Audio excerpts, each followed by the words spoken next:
بسم اللہ الرحمن الرحیم، السلام علیکم ورحمۃ اللہ وبرکاتہ۔ ٹرین ابھی لاہور اسٹیشن پر ہی کھڑی تھی کہ سامنے والی سیٹوں پر ایک فیملی آ کر بیٹھ گئی۔ ایک بوڑھی عورت جس کی گود میں ایک 3 سال کا بچہ تھا، ایک جوان لڑکی جو 2 سال کے بچے کو گود میں اٹھائی ہوئی تھی، ایک جوان مرد جو شاید اس بوڑھی عورت کا بیٹا اور اس جوان لڑکی کا شوہر تھا۔ بعد میں میرے اندازے کی تصدیق ہو گئی۔ ان کے ساتھ ایک 4-5 سال کی چھوٹی بچی جس کی چمکدار آنکھیں بتا رہی تھیں کہ وہ بہت شرارتی ہے۔ میں حسب معمول کھڑکی کے ساتھ والی سیٹ پر بیٹھا تھا۔ بچے میرے سامنے والی سیٹ پر بیٹھ کر کھڑکی سے باہر جھانکنے لگ گئے اور ان کی دادی ان کے ساتھ بیٹھ گئی۔ ان کے ساتھ وہ جوان لڑکی اور اس کا شوہر بیٹھ گیا۔ بچے بہت پیارے تھے۔ میں نے انہیں اپنی طرف متوجہ کرنے کی کوشش کی تو 3 سال کا بچہ میرے پاس آ گیا تاکہ اسے کھڑکی میں سے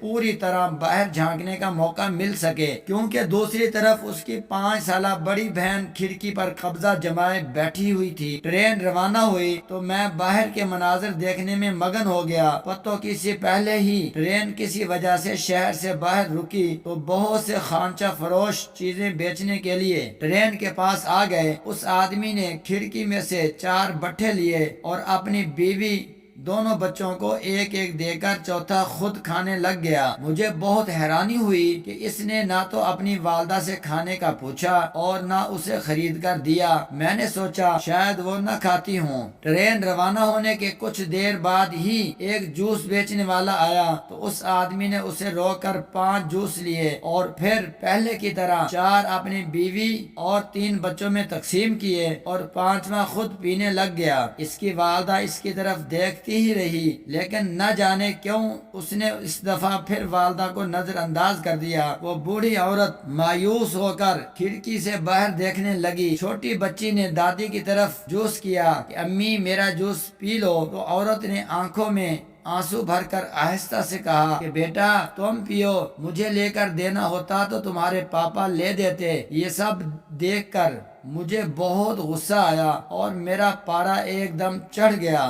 اس آدمی کو بچے کے ساتھ کھیلتے دیکھ کر ہمارے ساتھ بیٹھی عورت نے کہا کہ یہ عمر کتنی اچھی ہے اور والدین بچوں کا کتنا خیال کرتے ہیں، لیکن بعض دفعہ اولاد جوان ہو کر ماں باپ کا خیال نہیں کرتی۔ اس پر اس آدمی نے کہا نہیں جی، جو حلالی ہوگا وہ تو اپنے ماں باپ کا خیال ضرور کرے گا اور کوئی بدبخت ہی ہوگا جو اپنے ماں باپ کا خیال نہیں کرے گا۔ اس کی یہ بات سن کر میری برداشت جواب دے گئی اور میں نے کہا بھائی صاحب ناراض نہ ہونا، آپ صرف گفتار کے غازی لگ رہے ہیں، ورنہ کردار سے تو مجھے آپ بھی بدبخت ہی لگے ہیں۔ پہلے بٹھے لیتے ہوئے بھی آپ نے اپنی ماں کو نظر انداز کیا اور اب جوس لیتے وقت بھی آپ نے اپنی بیوی بچوں کو سامنے رکھا۔ اپنی ماں کے لیے ایک جوس کا ڈبہ لینے کی توفیق نہیں ہوئی اور وہ بیچاری اپنے آنسو چھپانے کے لیے منہ دوسری طرف کر کے بیٹھی ہے۔ میری بات سنتے ہی اس آدمی کا رنگ فک ہو گیا اور اس سے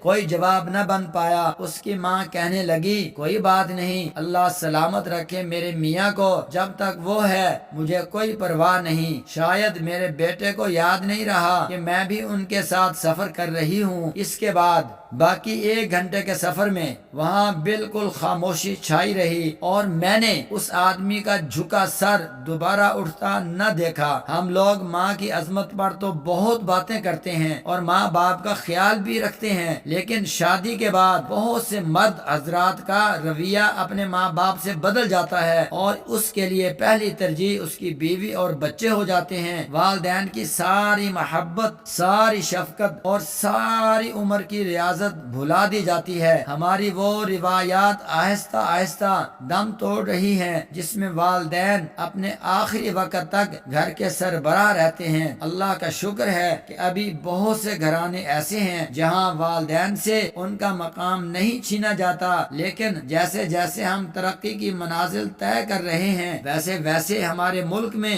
اولڈ ہاؤسز کی تعداد میں اضافہ ہوتا جا رہا ہے۔ اللہ کے نبی صلی اللہ علیہ وآلہ وسلم نے دعا دی ہے اس شخص کو جو اپنے ماں باپ کی بڑھاپے میں خدمت کر کے جنت نہ کما سکے۔ کتنے بدبخت ہیں وہ لوگ جو اپنی جنت کو خود اپنے ہاتھوں سے اولڈ ہاؤس میں چھوڑ آتے ہیں۔ اللہ ہمیں ایسی ترقی سے محفوظ فرمائے، آمین۔